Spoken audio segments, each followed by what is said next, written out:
आकाशवाणी भोपाल से प्रस्तुत है प्रादेशिक समाचार।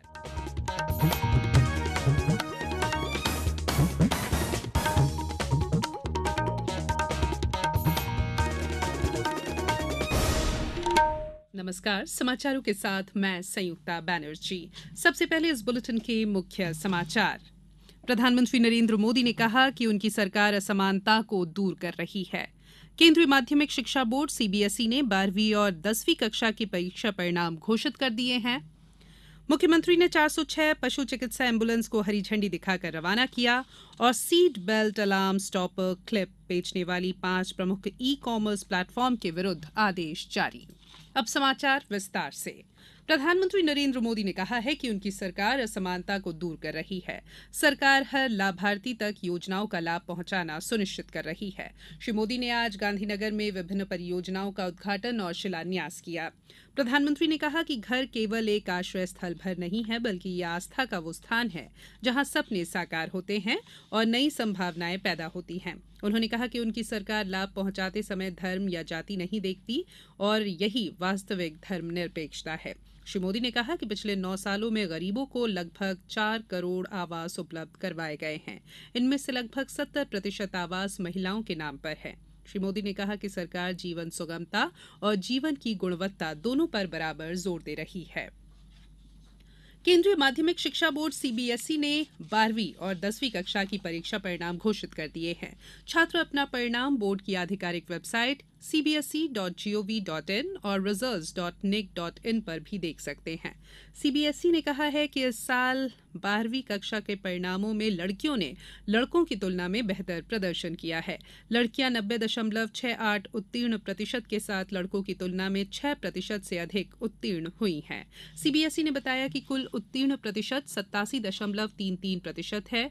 त्रिवेंद्रम क्षेत्र में सर्वाधिक 99.91% छात्र पास हुए हैं।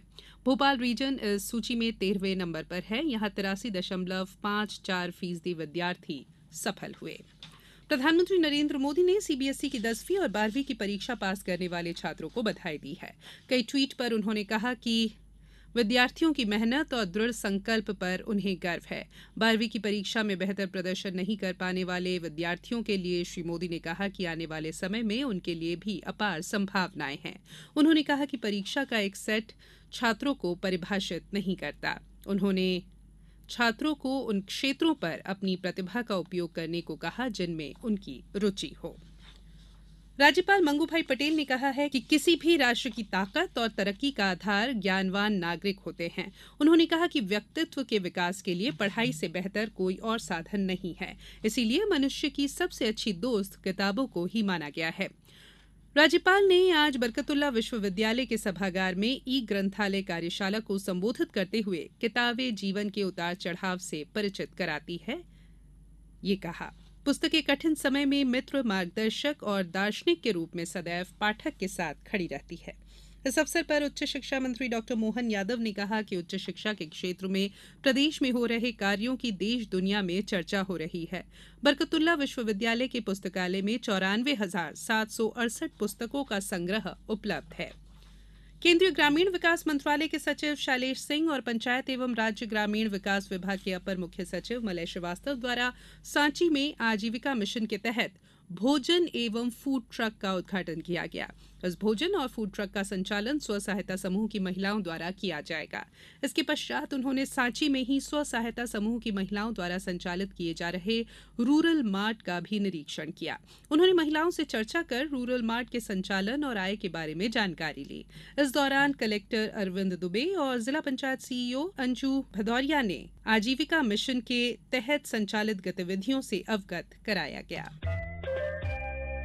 ये समाचार आप आकाशवाणी भोपाल से सुन रहे हैं। हमारे समाचारों को अब आप कभी भी और कहीं भी अपनी सुविधा के अनुसार सुन सकते हैं। ये समाचार बुलेटिन यूट्यूब, ट्विटर और फेसबुक पर AIR न्यूज भोपाल पेज पर सुने जा सकते हैं। इसके अलावा आप हमारी वेबसाइट newsonair.com पर या AIR न्यूज ऐप पर भी समाचार सुन सकते हैं। ब्रेक के बाद बुलेटिन में एक बार फिर आप सभी का स्वागत है। मुख्यमंत्री शिवराज सिंह चौहान ने आज भोपाल के लाल परेड ग्राउंड पर गौ रक्षा संकल्प सम्मेलन का शुभारंभ किया। उन्होंने 406 पशु चिकित्सा एम्बुलेंस को हरी झंडी दिखाकर रवाना भी किया। इन एम्बुलेंस में एक पशु चिकित्सक और सहायक उपलब्ध होंगे। आपात स्थिति में एम्बुलेंस के जरिए पशुओं के इलाज के लिए टोल फ्री नंबर 1962 जारी किया गया है। इस अवसर पर मुख्यमंत्री ने कहा कि प्रदेश में 8 गौ सदन और 2 गौवंश वन्य विहार विकसित किए जाएंगे। इनके संचालन का जिम्मा गौ सेवक संस्था को सौंपा जाएगा। उन्होंने कहा कि प्रदेश में हर ग्राम पंचायत में गौशाला के बजाय बड़ी गौशालाएं विकसित करने पर भी राज्य शासन विचार कर रही है। गौशालाओं के सुचारू प्रबंधन के उद्देश्य से 4-5 ग्राम पंचायतों के लिए एक बड़ी गौशाला विकसित की जाएगी। मुख्यमंत्री ने बताया कि गौशालाओं की समस्याओं के त्वरित समाधान और उनके बेहतर प्रबंधन के लिए जिला स्तर पर अपर कलेक्टर स्तर के अधिकारियों को जिम्मेदारी सौंपी जाएगी। केंद्रीय उपभोक्ता संरक्षण प्राधिकरण ने seat belt alarm stopper clip बेचने के लिए 5 प्रमुख ई कॉमर्स प्लेटफॉर्म के विरुद्ध आदेश जारी किया है। प्राधिकरण की मुख्य आयुक्त निधि खरे ने उपभोक्ता अधिकारों के उल्लंघन और अनुचित व्यापार करने के कारण अमेजॉन, फ्लिपकार्ट, स्नैपडील, शॉपक्लूज और मीशो के विरुद्ध आदेश जारी किया है। ये क्लिप अलार्म की बीप को बंद करने के लिए इस्तेमाल की जाती है ताकि ये संकेत न मिले कि व्यक्ति ने सीट बेल्ट नहीं लगाई है। सड़क परिवहन और राजमार्ग मंत्रालय की हाल की रिपोर्ट के अनुसार सीट बेल्ट नहीं लगाने के कारण 2021 में सड़क दुर्घटनाओं में 16,000 से अधिक लोग मारे गए। प्रधानमंत्री नरेंद्र मोदी आकाशवाणी पर मन की बात कार्यक्रम में इस महीने की 28 तारीख को सवेरे 11 बजे देश विदेश के लोगों के साथ अपने विचार साझा करेंगे। ये मासिक रेडियो कार्यक्रम मन की बात की 101वीं कड़ी होगी। प्रधानमंत्री ने इस कार्यक्रम के विषयों के बारे में लोगों से अपने विचार साझा करने का अनुरोध किया है। लोग नमो ऐप या माईजीओवी ओपन फोरम पर अपने विचार साझा कर सकते हैं। वे टोल फ्री नंबर 1800-117800 पर डायल कर हिंदी या अंग्रेजी में अपने संदेश रिकॉर्ड करवा सकते हैं। अब कुछ समाचार संक्षेप में। टीकमगढ़ जिला अधिवक्ता संघ ने जल संरक्षण और संवर्धन में योगदान देने का संकल्प लिया। मंडला पुलिस द्वारा आज जिले के सभी ग्राम और नगर रक्षा समितियों की बैठक सामुदायिक भवन में आयोजित की गई। मंदसौर में महाराज रूप सिंह के जीवन दर्शन पर आधारित संग्रहालय की स्थापना के लिए कलेक्टर ने जमीन का मुआयना किया। अशोकनगर जिले में निवास कर रहे घुमंतु अर्ध घुमंतु समुदाय के लोगों के लिए स्वरोजगार योजना का संचालन किया जा रहा है। पन्ना में जिला मजिस्ट्रेट न्यायालय द्वारा अवैध तरीके से गौवंश के परिवहन पर एक ट्रक को राजसात किया गया है। शहडोल जिले में समर्थन मूल्य पर अब तक 90,000 क्विंटल से अधिक गेहूं की खरीदी हो चुकी है। किसानों को 4 करोड़ रुपए का भुगतान किया जा चुका है। नर्मदापुरम के शासकीय आयुर्वेदिक औषधालय सांगा खेड़ा कला में बड़कुआ आंगनवाड़ी केंद्र में निःशुल्क आयुर्वेद चिकित्सा शिविर का आयोजन किया गया। शिविर में 71 लोगों का उपचार किया गया।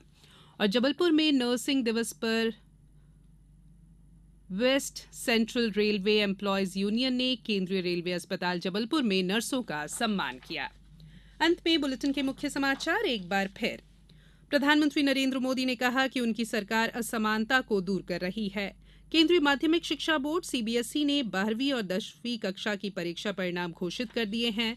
मुख्यमंत्री ने 406 पशु चिकित्सा एम्बुलेंस को हरी झंडी दिखाकर रवाना किया और seat belt alarm stopper clip बेचने वाली 5 प्रमुख ई कॉमर्स प्लेटफॉर्म के विरुद्ध आदेश जारी। बुलेटिन में फिलहाल इतना ही। इजाजत दीजिए। नमस्कार।